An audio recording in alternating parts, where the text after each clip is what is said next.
Muy buenas noches, amados amigos y hermanos presentes. Es para mí un privilegio muy grande estar con ustedes nuevamente y en esta noche de la Semana Mayor.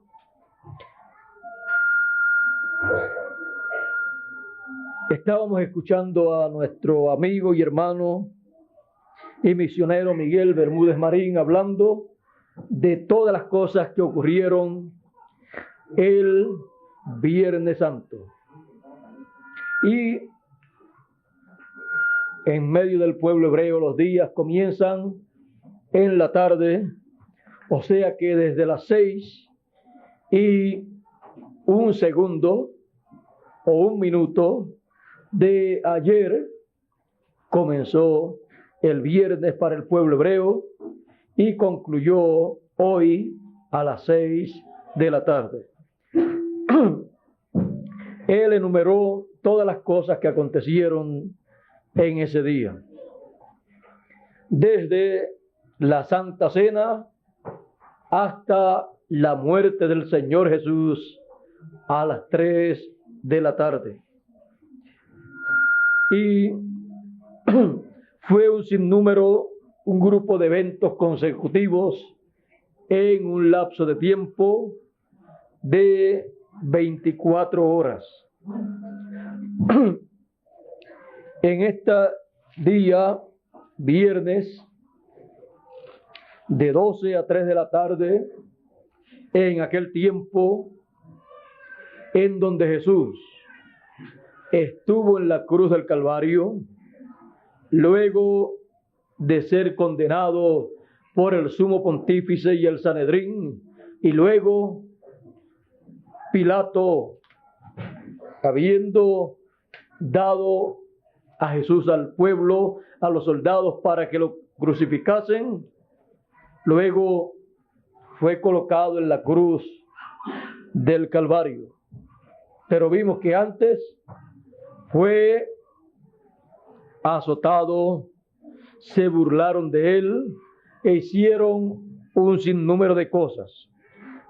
Pero vamos a leer una escritura para inmediatamente entrar al tema.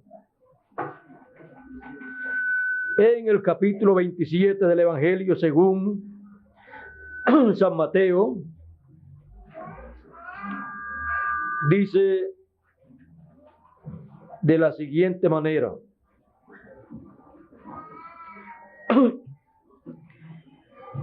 esto fue cuando fue crucificado. Verso 32 en adelante dice: y saliendo hallaron a un cireneo que se llamaba Simón. A este cargaron para que llevase su cruz. Y como llegaron al lugar que se llama Gólgota, que es dicho el lugar de la calavera, le dieron a beber vinagre mezclado con hiel, y gustando no quiso beberlo. Y después que lo hubieron crucificado, repartieron sus vestidos, echando suerte para que se cumpliese lo que fue dicho por el profeta: se repartieron mis vestidos y sobre mi ropa echaron suerte. Y sentados le guardaban allí, y pusieron sobre su cabeza su causa escrita: este es Jesús, el Rey de los judíos. Entonces crucificaron con él 2 ladrones, uno a la derecha y otro a la izquierda. Que Dios bendiga su palabra en nuestros corazones y nos permita comprenderla. Pueden tomar asiento si tienen la bondad.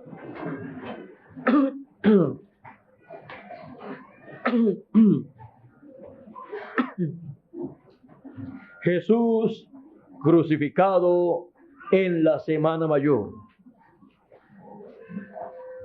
Para muchas personas, la crucifixión y muerte de Jesús fue en aquel tiempo una desgracia para un hombre como Jesús.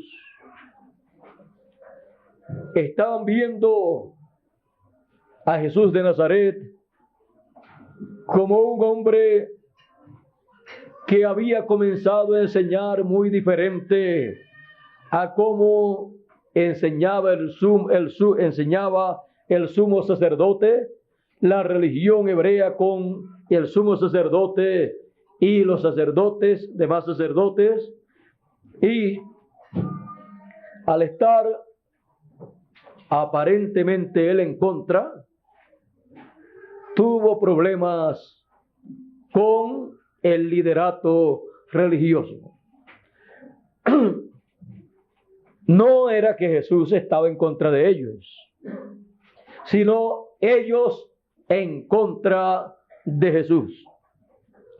Pues Jesús estaba comenzando una nueva dispensación y estaba llamando a la gente a una nueva dispensación.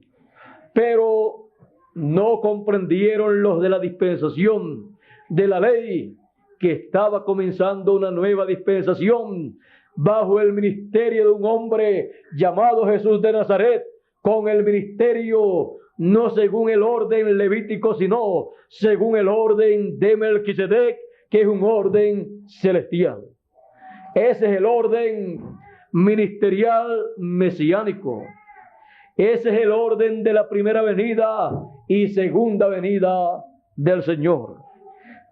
Y a los suyos vino y los suyos no le comprendieron. Ellos pensaban que tenían que continuar en la primera dispensación y con el mensaje de la ley, y no podían recibir a otra persona que viniera enseñando un nuevo mensaje, una nueva dispensación y un nuevo ministerio para esa dispensación. Y no se dieron cuenta que ese hombre era el Mesías, el Cristo que ellos estaban esperando, y a los suyos vino y no le recibieron y no le comprendieron. Y por esa causa encontramos que aunque Jesús hizo las señales, los milagros que están registrados en la Biblia, y de seguro hizo más aún, con todo y eso no pudieron creer en él. Y podemos ver que en el programa divino había un plan que se tenía que llevar a cabo durante los 3 años y medio de ministerio antes de llegar a la Semana Mayor. Era una etapa ministerial, pero cuando se llegó a la Semana Mayor, ya se había llegado a la etapa o semana en donde la parte más importante de la primera venida del Hijo del Hombre, del Señor, se llevaría a cabo. Aquello que Juan el Bautista había dicho: he aquí el Cordero de Dios que quita el pecado del mundo, se cumpliría en la Semana Mayor. Allí estaba Jesús para cumplir esa palabra, esa profecía. También los salmos decían: horadaron mis manos y mis pies, contar puedo todos mis huesos. Todo eso estaba anunciado, ya se había llevado a cabo en David, pero aquello estaba simbolizando la muerte en la cruz del Calvario de Jesús. David no murió crucificado, pero pasó por una etapa en donde se vio en tantos problemas que su vida vino a reflejar la vida del Señor. Y así todos los demás profetas, porque cada profeta fue una porción de el Mesías. En ellos se reflejó una porción de lo que acontecería en la vida del Mesías. Por eso usted encuentra a algunos profetas hablando en el Antiguo Testamento y en sus profecías acerca del Mesías parece que están hablando de ellos mismos, pero ellos están hablando siendo inspirados por el Espíritu de Dios. Y cuando se habla siendo inspirado por el Espíritu de Dios, en muchas ocasiones se habla como si fuera la persona la que está pasando o pasará por esas cosas. Se habla en primera persona.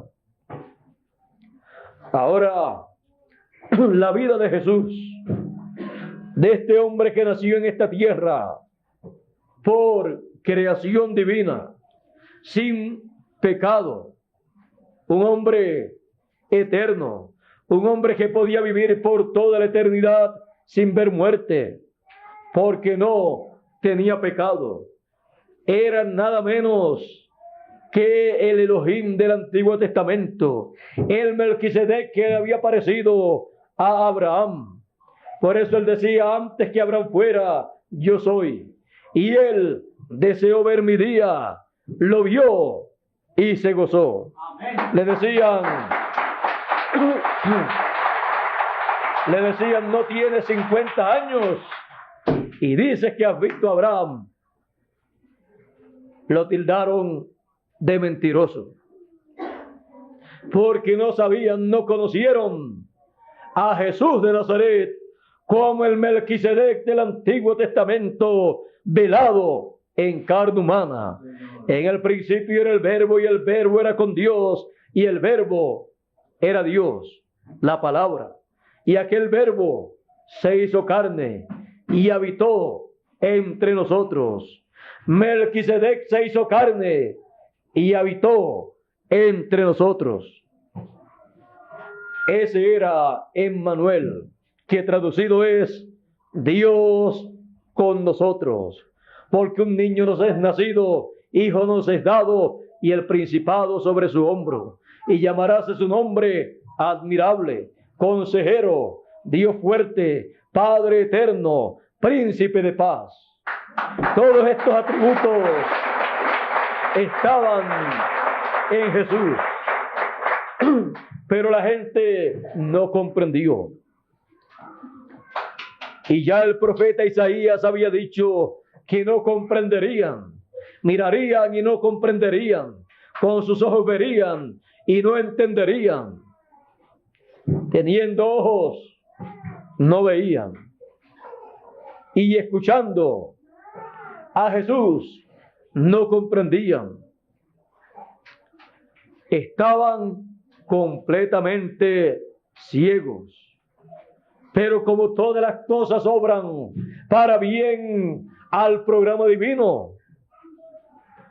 en esa etapa de la Semana Mayor se requería, ante la presencia de Dios, un sacrificio perfecto que quitara el pecado del mundo, o si no, la raza humana perecería. Si había llegado a un momento como el tiempo de Noé, como el tiempo del diluvio, y la raza humana, encabezada por las religiones y grandes líderes religiosos y grandes gobiernos y políticos, no sabían la hora, el ciclo divino al cual habían llegado, como tampoco lo conocieron en el tiempo de Noé. Pero así estaba aconteciendo. Por eso Jesús decía: nadie me quita la vida, yo la pongo por mí mismo para volverla a tomar. Porque si el grano de trigo no cae en tierra y muere, él solo queda. Todos los demás seres humanos morirían y quedaría un solo ser humano. Jesús de Nazaret, un ser humano perfecto, con un cuerpo creado en el vientre de María. Ahora, Jesús comprendía eso, y Jesús comprendía que en la Semana Mayor llegaba un día en que se requería un sacrificio.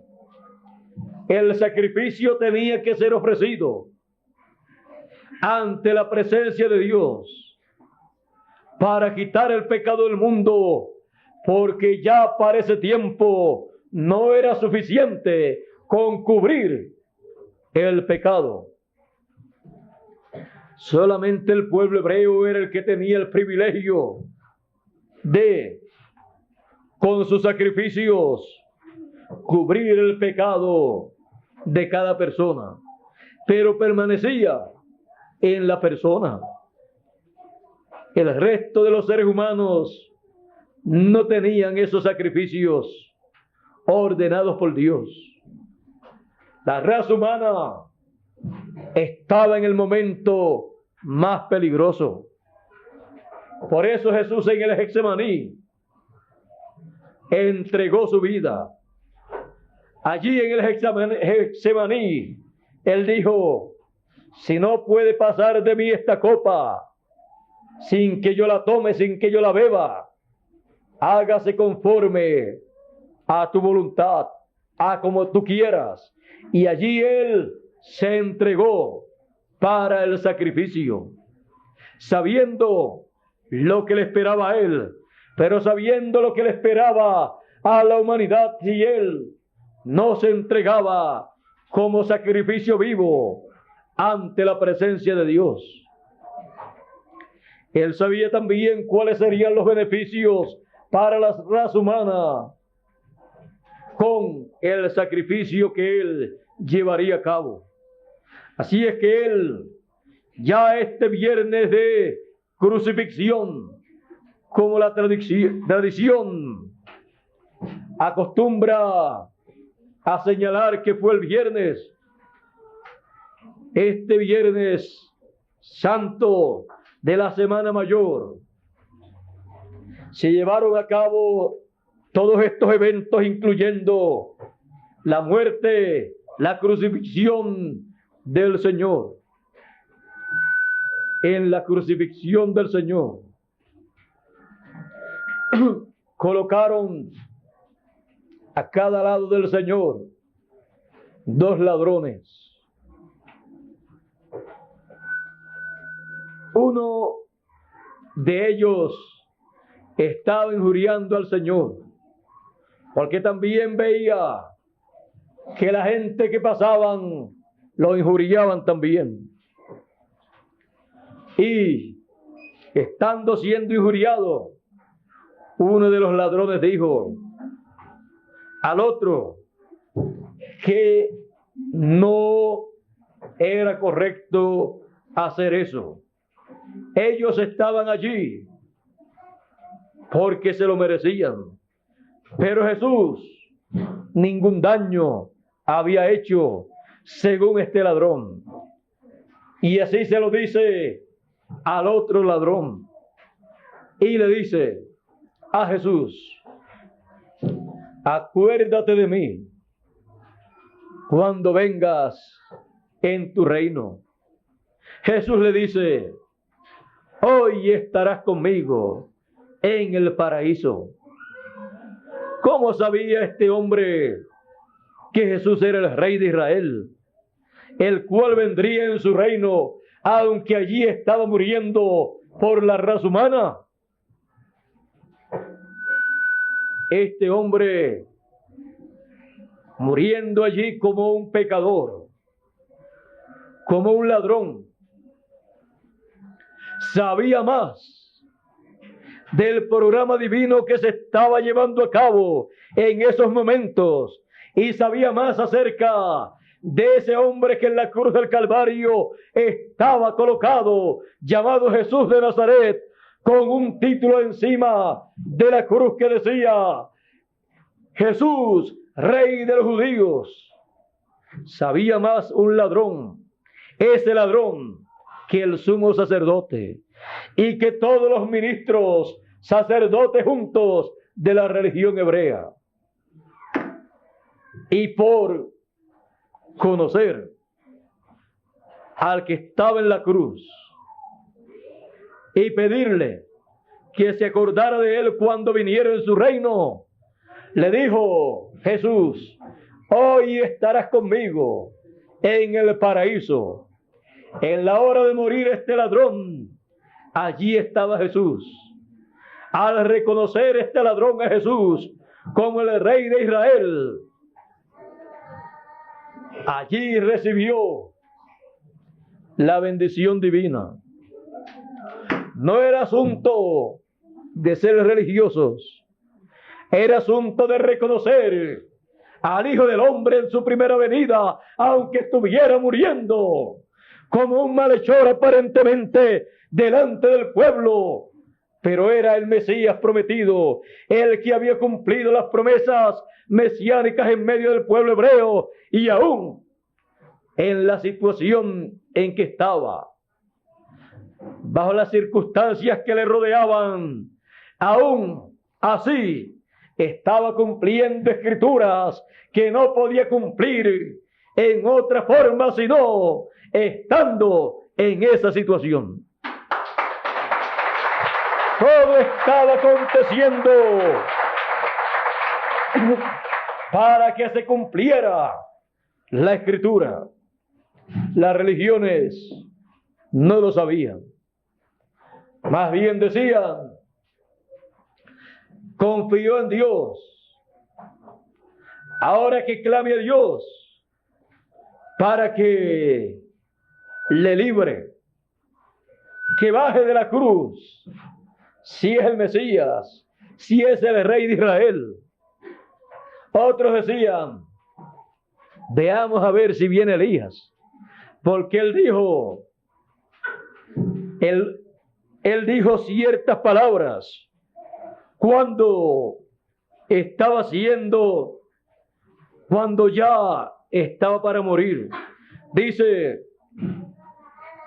desde la hora sexta fueron tinieblas sobre la tierra, o sea, desde las 12 del mediodía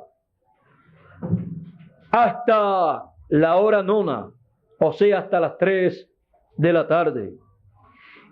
Y cerca de la hora nona, cerca de las 3, Jesús exclamó con gran voz, diciendo: Elí, Elí, lama sabatani. Esto es: Dios mío, ¿por qué me has desamparado? Pero algunos de los que estaban allí oyéndolo decían: a Elías llama, porque decía Elí, Elí. Así sucede. Muchas personas escuchan y no entienden lo que escuchan. Pensaban que Elías habría de venir para librarlo. Veamos a ver si viene Elías para que le libre, dice. Y otros decían: veamos si viene Elías a librarle. Así es que aún en la situación en que se encontraba Jesús, pensaban que Elías iba a venir, que vendría Elías y vendría en ese momento para librar a Jesús. Pero más Jesús, habiendo otra vez exclamado a gran voz, dio el Espíritu. Y aquí el velo del templo se rompió en dos, se rasgó de alto abajo, y la tierra tembló, y las piedras se hendieron, y se abrieron los sepulcros, y muchos cuerpos de santos que habían dormido se levantaron. Y salidos de los sepulcros, después de su resurrección, vinieron a la santa ciudad y aparecieron a muchos. Salieron de los sepulcros después que Jesús había resucitado.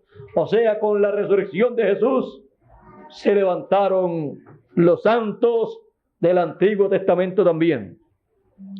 Pero a eso de las 3 de la tarde, cuando murió el Señor Jesucristo, el templo tuvo un impacto. El velo del templo se rasgó y allí se vio el lugar santísimo, se abrió el camino al lugar santísimo y allí se vio que ya la Shekinah no estaba, porque había estado por 3 años y medio allí ministrando en Jesús de Nazaret y el pueblo no lo sabía. Y también hubo un terremoto, el terremoto de la resurrección. Se abrieron los sepulcros. Ese terremoto fue mundial, pero se originó en la tierra de Israel, en Jerusalén, para la resurrección de los muertos en la hora del sacrificio.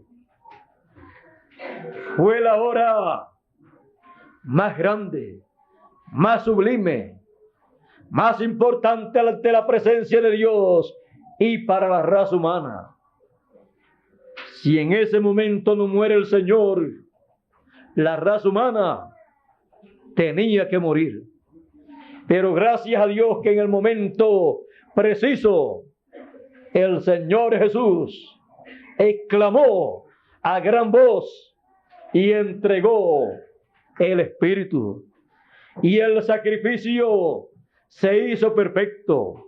Ya no se requería un cordero, no se requería un animalito para matarlo y cubrir el pecado, sino que el Cordero de Dios en la cruz del Calvario derramó su sangre y nos ha limpiado de todo pecado. Ya no es cosa del pecado ser cubierto, sino quitado completamente. Así aconteció con la muerte del Señor Jesucristo. Todo esto aconteció 2000 años atrás, en la primera venida del Hijo del Hombre.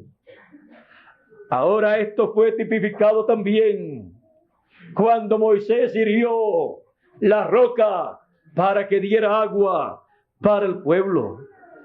Allí estaba tipificando la muerte del Señor Jesucristo, del Mesías, porque Él sería herido en la cruz del Calvario. En la segunda ocasión en que Dios le dice a Moisés, háblale a la roca para que dé agua, Moisés no le habló, sino que le hirió de nuevo la roca, y la roca que lo seguía dice que era Cristo, o sea, representaba, simbolizaba a Cristo. Y cuando la hirió, Dios se enojó, porque en esta ocasión tenía Moisés que hablarle. La roca no podía ser herida, porque solamente una sola vez sería el Señor herido en la cruz del Calvario, solo una crucifixión literal, porque con esa quitaría el pecado del mundo. Moisés, por haber herido la roca la segunda vez, tuvo problemas delante de Dios. Dice Dios, no me glorificaste a mí, sino que te glorificaste tú mismo. Por tanto, no entrarás a la tierra prometida. Y toda persona que hiera a la roca en la segunda venida del Hijo del Hombre no entrará a la tierra prometida.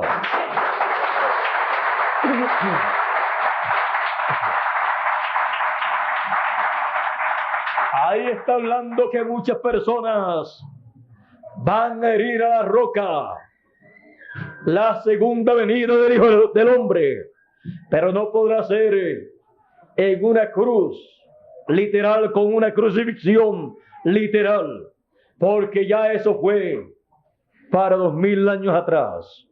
Pero tratarán de destruir la influencia de la segunda venida del Hijo del Hombre en este planeta Tierra. Tratarán de echar por el piso la segunda venida del Hijo del Hombre con sus ángeles.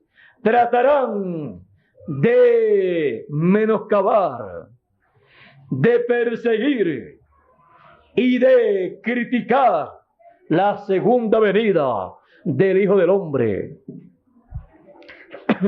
Y no solamente el público ignorante, sino también las religiones y líderes religiosos, como en aquellos tiempos, también en nuestro tiempo, han de tener la misma ceguedad espiritual que el pueblo hebreo tenía, para que así pueda Dios tornarse de los gentiles a los hebreos, porque Dios se tornó de los hebreos a los gentiles porque el pueblo hebreo estuvo ciego a la primera venida del Hijo del Hombre y la rechazó y lo crucificó en su primera venida. Y la bendición pasó de los hebreos a los gentiles, para pasar de los gentiles a los hebreos. La segunda venida del Hijo del Hombre tendrá una segunda crucifixión, pero en forma espiritual, para el evangelio pasar de los gentiles a los hebreos, para Dios dejar a los gentiles y tornarse al pueblo hebreo. Pero antes, dice San Pablo, entrará la plenitud de los gentiles y luego todo Israel será salvo. Todo Israel son 144,000 hebreos para Dios, 12,000 de cada tribu. Ahora eso es así para la segunda venida del Hijo del Hombre, porque vendrá a los gentiles la segunda venida del Hijo del Hombre, porque son los gentiles los que están esperando la segunda venida del Señor.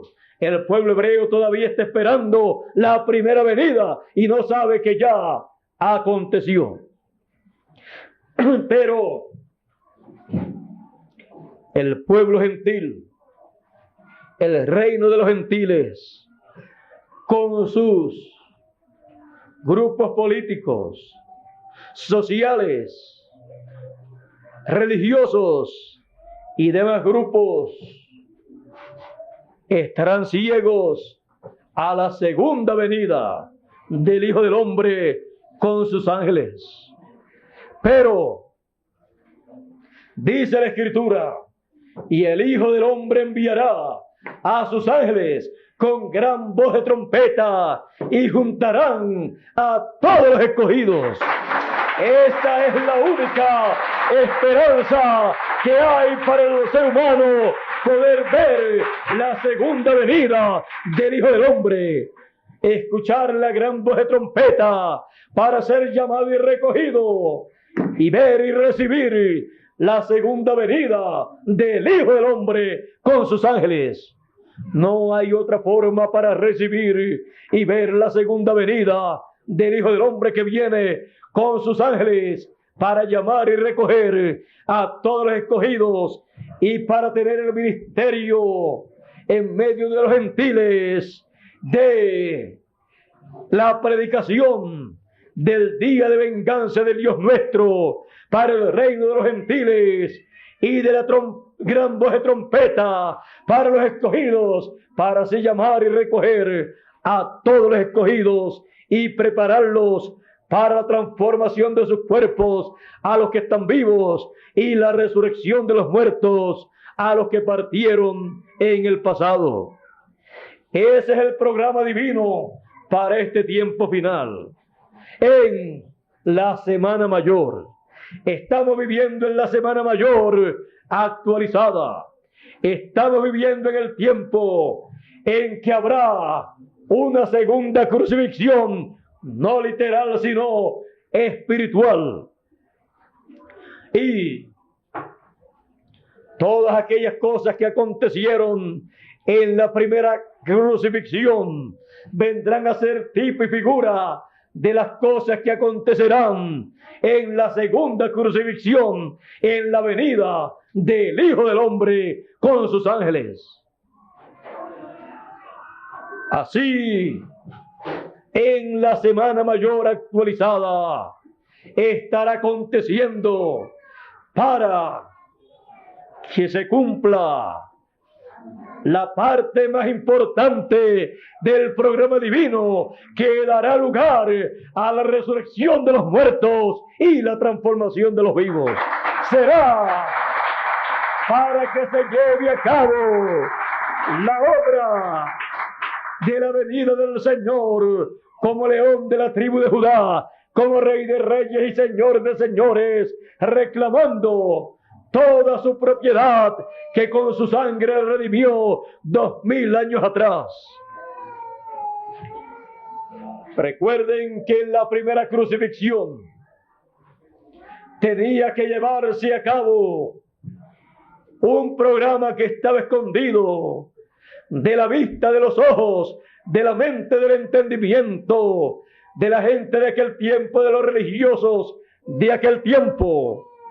Estaba escondida la obra que Jesús llevaría a cabo, el Mesías llevaría a cabo como Cordero de Dios, muriendo en la cruz del Calvario. Las religiones pensaron: hemos acabado con este falso profeta. Dios dijo: Jesús ha acabado con el diablo en la cruz del Calvario. Ha acabado con el enemigo. Porque ahí el diablo le enterró el aguijón de la muerte a Jesús y no pudo sacarlo. Por lo tanto, Jesús, aunque aparentemente estaba teniendo una derrota, Jesús allí estaba cumpliendo el propósito para el cual Él había venido, para como Cordero de Dios quitar el pecado del mundo con su sangre que estaba derramando en la cruz del Calvario y con su vida que estaba dando por la humanidad. Y el diablo no lo sabía. Y el sumo sacerdote Caifás tampoco lo sabía. Y los ministros sacerdotes de aquel tiempo tampoco lo sabían. Si el padre de ellos no lo sabía, menos lo iban a saber los hijos. Porque Jesús le dijo a ellos: vosotros de vuestro padre el diablo sois. Amén. Así es que ni el diablo sabía lo que estaba pasando. El diablo creía que todo estaba a su favor. Estaba acabando con Jesús de Nazaret. Y el diablo no sabía que era Jesús el que estaba acabando con el diablo.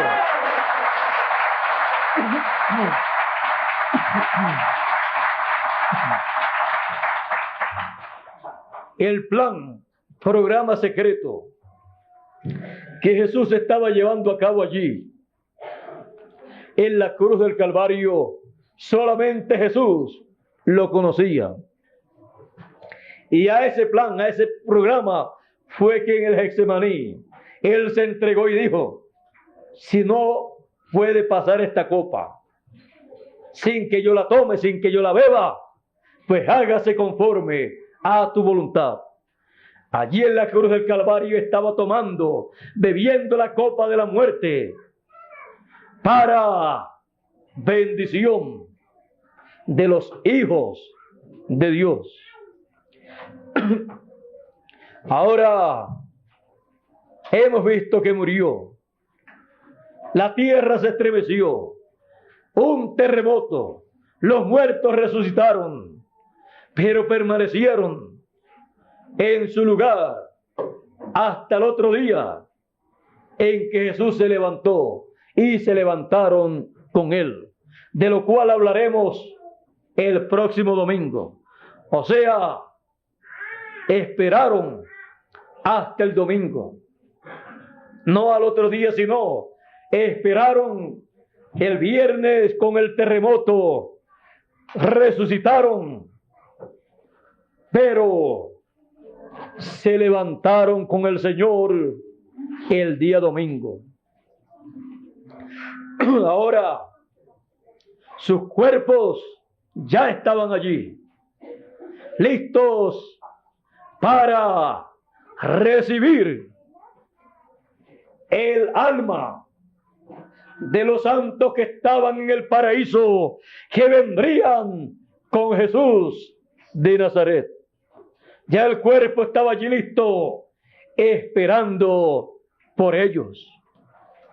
Ahora, Jesús cuando murió, dice la Escritura, que fue sepultado y su espíritu bajó al infierno, que es la quinta dimensión, y allí le predicó a las almas encarceladas que fueron rebeldes en el tiempo de Noé, fueron rebeldes al mensaje de Noé, cuando Noé preparaba el arca. No creyeron al mensaje de Noé. Y ahora Jesús visita la quinta dimensión, no porque quería visitar la quinta dimensión, porque ¿quiere usted ir a la quinta dimensión? La quinta dimensión es el infierno. Nadie quiere ir al infierno. Pero el alma que pecare, esa morirá y va a el infierno. Por eso Jesús, habiendo tomado el pecado del mundo, tenía que ir al infierno, porque llevó el pecado de todos. Él fue al infierno para que usted y yo no tuviéramos que ir al infierno. Amén.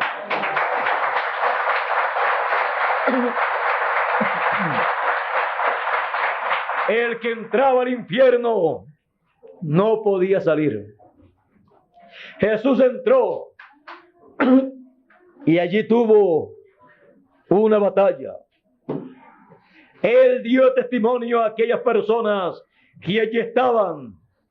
Dio testimonio del mensaje de Noé y les confirmó el motivo por el cual ellos estaban allí. Sí, Señor. Y dice también, luego en Apocalipsis, que Él tiene las llaves del infierno y de la muerte. Allí en el infierno tuvo la lucha, la batalla con el diablo, el que tenía el imperio de la muerte, las llaves de la muerte, y le quitó las llaves en la batalla, le ganó la batalla allí en el infierno, y luego salió del infierno y pasó al paraíso, la sexta dimensión, en donde estaban Abraham, Isaac, Jacob y todas esas personas esperando por él, y también Juan el Bautista, preparándole el camino, preparando la venida del Hijo del Hombre a la sexta dimensión. Ahora, ¿quiénes de los que estaban en el infierno conocerían a Jesús? Allí estaban personas que lo conocían. Por ejemplo, el joven rico de la parábola, pero que también en realidad Hubo un hombre rico, un joven rico, que amó más el dinero que la vida eterna. Allí de los que murieron en ese tiempo que Jesús estaba sobre la tierra, pero que no creyeron en Jesús, se encontraron también en la quinta dimensión y le vieron. Y también Judas Iscariote. Judas Iscariote había bajado al infierno el mismo día, pero en la noche. Había bajado al infierno y allí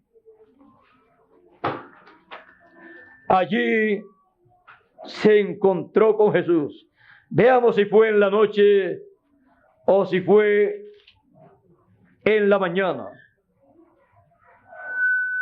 Fue durante la mañana. Judas Iscariote murió porque cuando vio que habían condenado a Jesús, mire usted cómo dice: entonces Judas, el que le había entregado, viendo que era condenado, volvió arrepentido sus 30 piezas, las 30 piezas de plata, a los príncipes de los sacerdotes y a los ancianos, diciendo: yo he pecado, entregando sangre inocente. Mas ellos dijeron: ¿qué se nos da a nosotros? Velo tú, o sea, viéralo tú. Y arrojando las piezas de plata en el templo, salió y fue y se ahorcó. Ahora ustedes pueden ver una cosa. Para la crucifixión del Señor, Judas entregó al Señor. Luego, cuando ve que lo condenan a muerte, se arrepiente. Arrepentido devolvió el dinero, pero ya era demasiado de tarde. Jesús había dicho: el Hijo del Hombre va como está escrito. Mas ay de aquel hombre por el cual el Hijo del Hombre es entregado, el cual entregará al Hijo del Hombre. Mejor le hubiera sido no haber nacido en esta tierra. Vean ustedes, no había oportunidad de arrepentimiento, aunque era un arrepentimiento sincero. Porque cuando se cruza la línea entre la gracia y el juicio, entre misericordia y juicio, ya no hay oportunidad. Y en este caso, entregar al Mesías en su primera venida no tenía perdón de Dios. La Escritura dice también que Judas se fue a su lugar, a la quinta dimensión. Judas vino a ser como fue la serpiente que engañó a Eva. Judas Iscariote vino a ser el velo de carne que usó el diablo para entregar a Jesús a muerte. En palabras más claras, el hijo del diablo más grande que había en aquellos días estaba sobre la tierra. Los sacerdotes, los levitas, los fariseos y saduceos y el sumo pontífice pensaban que era Jesús y decían que era el príncipe de los demonios. Pero era Judas Iscariote. Por eso cuando se llegó el momento en la semana mayor, el diablo entró en Judas Iscariote para llevar a cabo esa parte de la entrega del Señor. Y luego se fue, se ahorcó y regresó a su lugar, a la quinta dimensión. Así es que cuando Jesús llega a la quinta dimensión, se encuentra con Judas Iscariote nuevamente y estaba arrepentido, porque cuando le vio que lo habían condenado, estaba arrepentido. Y de seguro le preguntó a Jesús: ¿hay oportunidad para mí, para yo seguir siendo tu discípulo, seguirte a ti y tú perdonarme el error que yo cometí? No había perdón ni en el mundo terrenal donde había estado Jesús y Judas Iscariote, y no había perdón tampoco en la quinta dimensión para Judas Iscariote. Luego Jesús salió y Judas se quedó hasta el día de hoy. Jesús salió del infierno de la quinta dimensión y pasó a la sexta dimensión, al paraíso. Y dice la Escritura: abrid puertas vuestras cabezas y entrará el Rey de Gloria. ¿Quién es este Rey de Gloria? Jehová el fuerte, el valiente. Jehová es el Rey de la Gloria. Eso está dicho dos veces. La primera se cumplió en su primera venida. La segunda se cumple en su segunda venida. Eso se cumple en el tiempo final. Ahora vamos a dejar lo de la resurrección y la entrada de Jesús a el paraíso para el mensaje de resurrección. Lo hemos colocado ya en esta tarde en el paraíso. Pues Jesús tomó las llaves del infierno y de la muerte. Salió del infierno porque sabía cómo salir. Tenía las llaves. Y no es una llave literal. Y pasó al paraíso. En el paraíso, Juan el Bautista lo estaba esperando con los profetas del Antiguo Testamento, con todos los santos del Antiguo Testamento que estaban esperando la resurrección. Así es que Juan el Bautista preparó la primera venida del Hijo del Hombre, la primera venida del Mesías en este planeta Tierra para los seres humanos por 6 meses. Y en el paraíso, en la sexta dimensión, preparó la primera venida del Hijo del Hombre, del Mesías, por 3 años. O sea, el ministerio de Juan el Bautista fue más largo en el paraíso que en la dimensión terrenal. Y el ministerio de Jesús fue de 3 años y medio aquí. Pero cuando pasó al infierno, fueron poquitos días. Y cuando pasó al paraíso, menos tiempo todavía.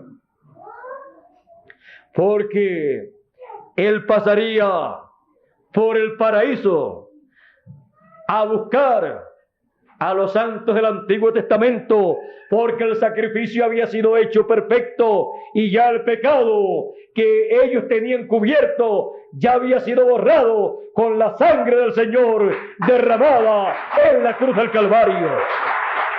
O sea que la sangre derramada en la cruz del Calvario por Jesús de Nazaret, el Mesías, el Cristo, el Cordero de Dios, que estaba quitando el pecado del mundo, trabajaba para los de Jesús hacia atrás y los de Jesús hacia adelante. Para el pasado y para el futuro. Así es que esa sangre de Jesús se necesitaba para quitar el pecado del mundo a todos los hijos de Dios del Antiguo Testamento y del Nuevo Testamento también. Así es que no era cualquier sangre, era de la de Jesús, era la sangre de Dios la que fue derramada en la cruz del Calvario. Por eso pudo quitar el pecado del mundo, y hoy nosotros podemos decir: la sangre de Jesucristo nos ha limpiado de todo pecado.